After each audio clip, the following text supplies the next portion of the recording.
ये है मस्जिद नबवी, जमीन पर वो जगह जहां आसमान झुकता है और फरिश्ते सलामी देते हैं।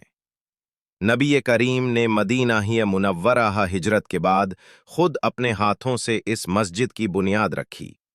मस्जिद का फर्श मिट्टी का, दीवारें कच्ची, छत खजूर के तनों से बनी थी, मगर यहां से दीन इस्लाम का पैगाम पूरी दुनिया में फैला। यही वो जगह थी जहां सुफ़्फ़ा के चबूतरे पर सहाबा इल्म हासिल करते और दीन सीखने की बुनियाद रखी जाती।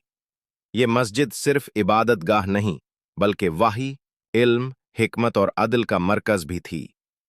आज उसी मस्जिद में हमारे प्यारे नबी मोहम्मद का रौज़ा ही मुबारक है। यही वो जगह है जहां दिल सलाम कहने को बेताब होता है। मस्जिद नबवी में नमाज का सवाब 1000 गुना बढ़ जाता है। फरिश्ते हर कदम पर दुआ करते हैं। ये सिर्फ एक मस्जिद नहीं, ये मोहब्बत, रहमत और नूर का मरकज है। अल्लाह हमें यहाँ बार बार हाज़री नसीब फरमाए। आमीन।